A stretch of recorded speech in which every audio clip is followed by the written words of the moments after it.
अब उत्तर प्रदेश की ही बात कर रहे हैं, तो अब हम आपको अखिलेश यादव के उस ऑपरेशन साइकिल के बारे में बताएंगे जिस पर उन्होंने एक बड़ा आकर्षक मॉनसून ऑफर का ऐलान किया है।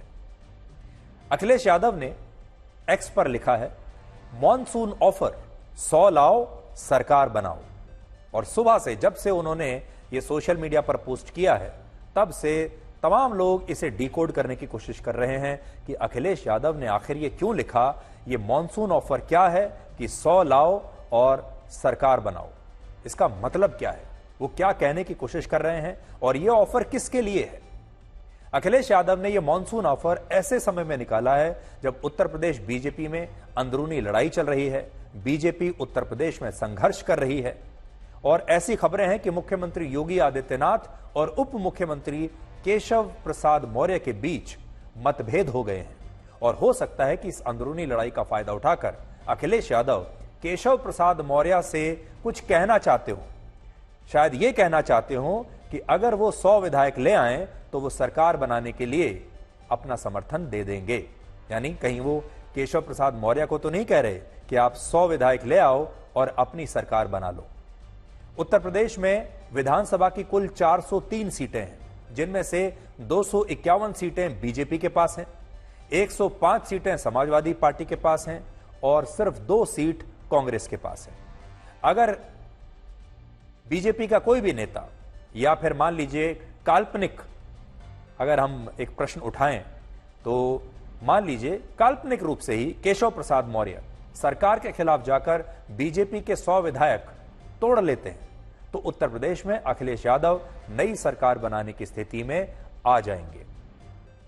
और इस सूरत में अखिलेश यादव के पास खुद के 105 विधायक हैं और 100 विधायक अगर और टूटकर आ जाते हैं तो इन दोनों को मिलाकर यह आंकड़ा 205 का हो जाता है, जो बहुमत के 202 के आंकड़े से ज्यादा है। और यही वजह है कि अखिलेश यादव अपनी पोस्ट में 100 लाओ और सरकार बनाओ की बात लिख रहे हैं और उनके इस मॉनसून ऑफर से ऐसा लगता है कि शायद वो केशव प्रसाद मौर्य को उत्तर प्रदेश का अगला मुख्यमंत्री बनने का सपना दिखा रहे हैं। देखिए, यहां पर इस बात की कोई पुष्टि नहीं है कि उन्होंने ये ऑफर केशव प्रसाद मौर्य को दिया ही है, नाम उनका कहीं नहीं लिखा है और हमें पूरा यकीन है कि केशव प्रसाद मौर्य जो हैं वो बीजेपी के बहुत ही लॉयल सिपाही हैं। उनकी किसी भी जो मंशा है वो कभी ऐसी हो ही नहीं सकती कि वो पार्टी को तोड़ेंगे। बल्कि बहुत सारे लोग ये कहते हैं कि केशव प्रसाद मौर्य अपनी सीट से भी ज्यादा पूरे राज्य के बारे में सोचते हैं, अपने से ज्यादा पूरे राज्य में बीजेपी के प्रदर्शन के बारे में सोचते हैं और जो उनकी लॉयल्टी है पार्टी के प्रति उस पर कोई सवाल नहीं उठाया जाता। लेकिन ये एक मनोवैज्ञानिक खेल है जो अक्सर राजनीति में खेला जाता है। पहले ये खेल अरविंद केजरीवाल ने खेला जब उन्होंने कहा कि चुनाव के बाद बीजेपी योगी आदित्यनाथ को हटा देगी। अब यही खेल अखिलेश यादव खेल रहे हैं।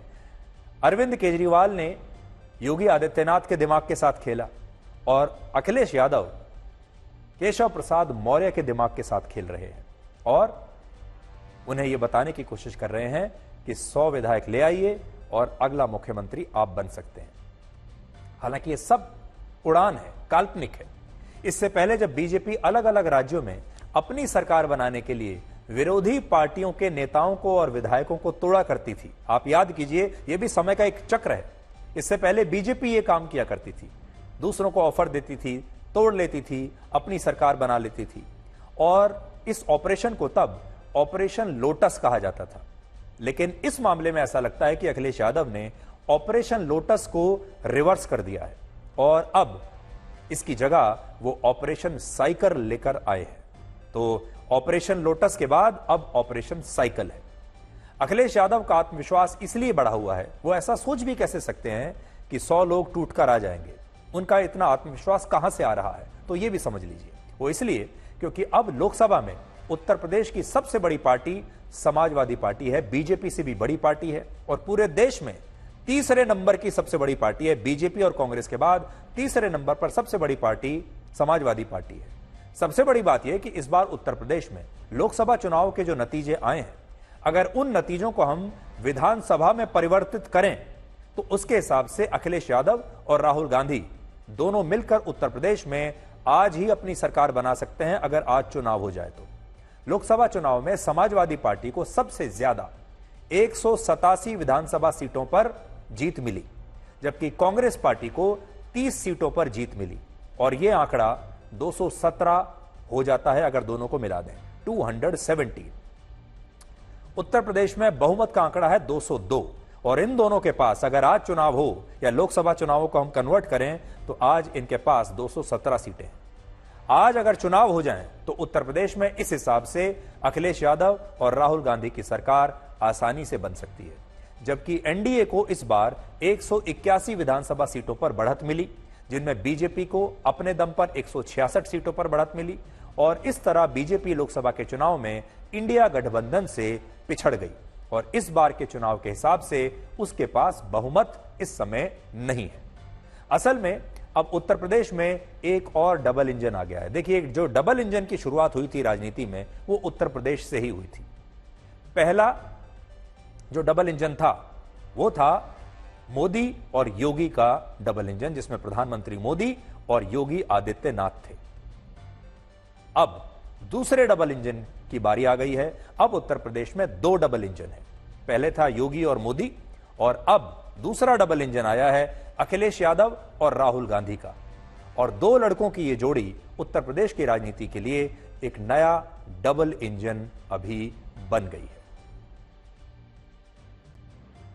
अब हम आपको यह बताएंगे कि जिस भारत के पास अमेरिका, चीन और रशिया के बाद दुनिया का चौथा सबसे बड़ा रेल नेटवर्क है, उस भारत में ट्रेनों की पटरियों से उतरने की इतनी घटनाएं क्यों हो रही हैं और हमारा देश आखिर कहां गलती कर रहा है।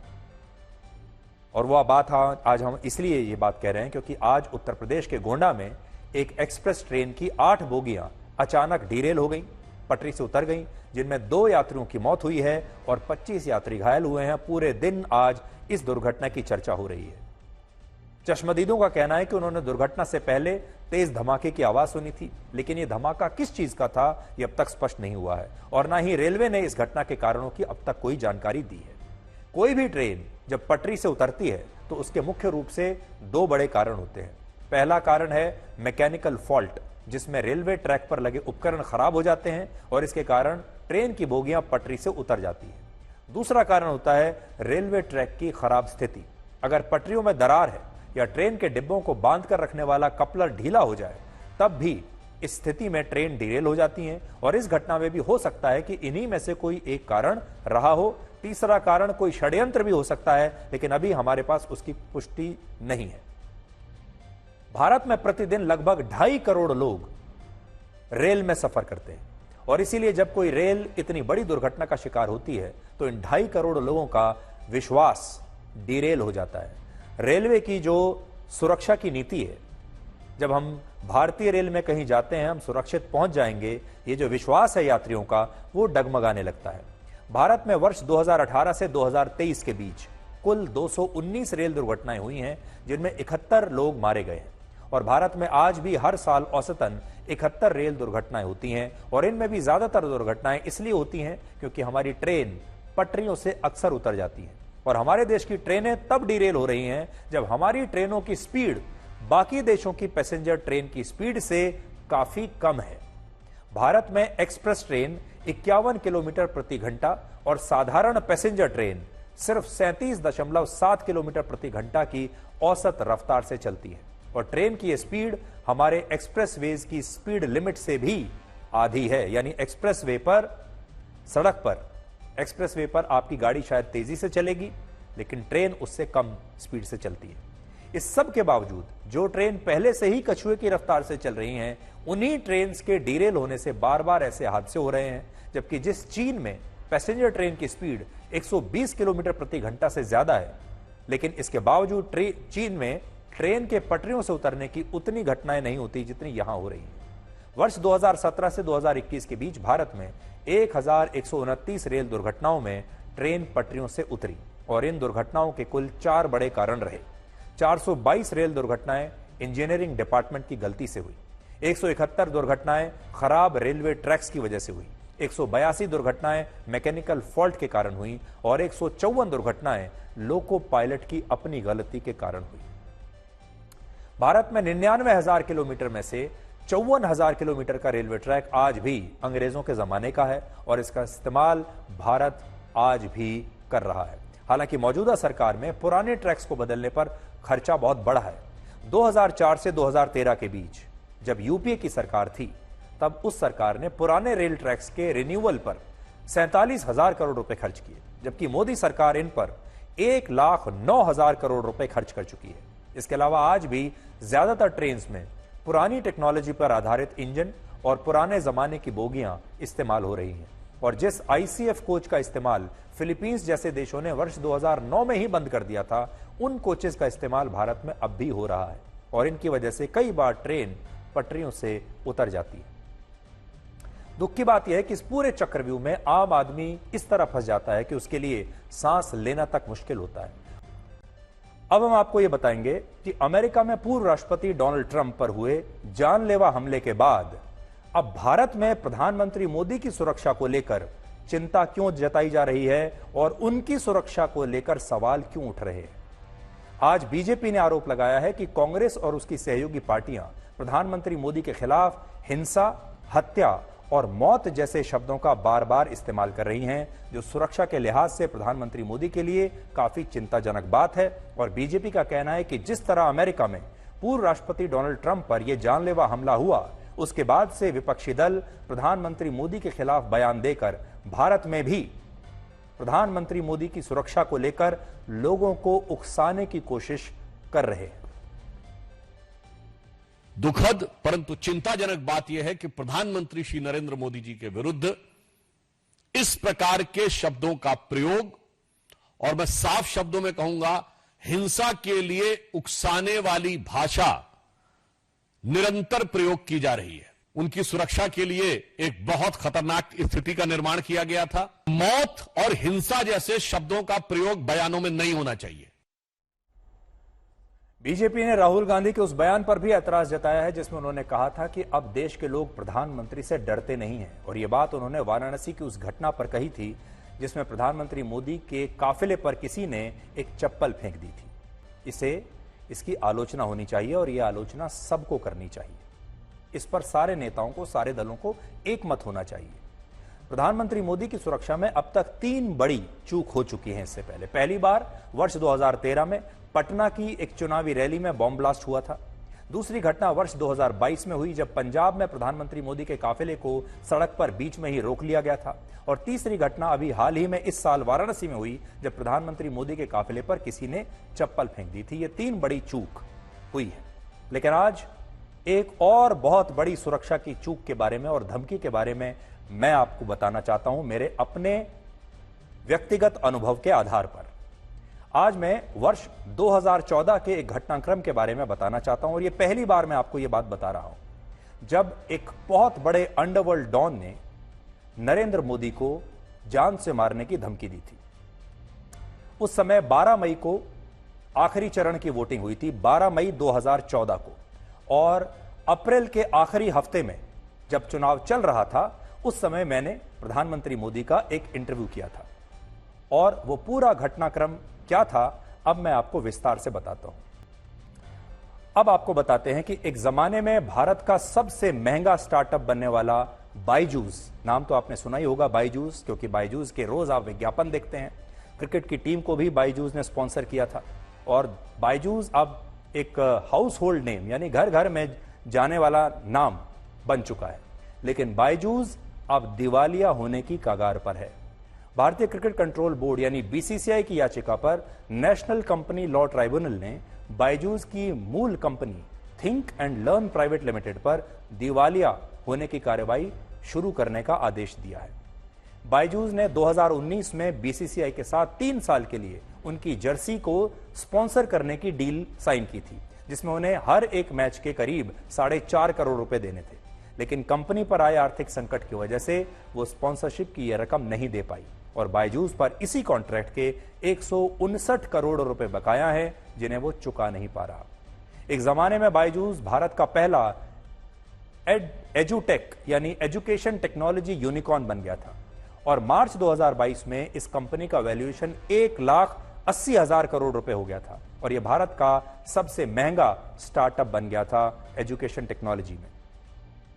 लेकिन बायजूस ने और ज्यादा तेजी से आगे बढ़ने के चक्कर में कई गलतियां की, जिसका खामियाजा आज वो भुगत रहा है।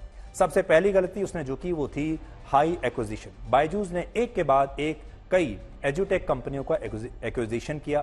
इनमें Aakash, WhiteHat Junior, Great Learning Private Limited जैसे बड़े नाम शामिल थे, जिसमें हजारों करोड़ रुपए उन्होंने खर्च कर दिए इन बड़ी बड़ी कंपनियों को खरीदने में। बायजूस की दूसरी बड़ी गलती थी विज्ञापनों पर ज्यादा पैसा खर्च करना। बायजूस ने कोविड के दौरान भारतीय टीम को, क्रिकेट टीम को स्पॉन्सर किया और उसके बाद कतर में हुए फीफा वर्ल्ड कप को भी स्पॉन्सर किया। यहां तक कि फुटबॉल स्टार लियोनेल मेसी को अपना ग्लोबल ब्रांड एम्बेसडर बना लिया। इसके अलावा शाहरुख खान भी बायजूस के ब्रांड एम्बेसडर रह चुके हैं। बायजूस की तीसरी गलती हाई वैल्यूएशन गेम खेलने की थी।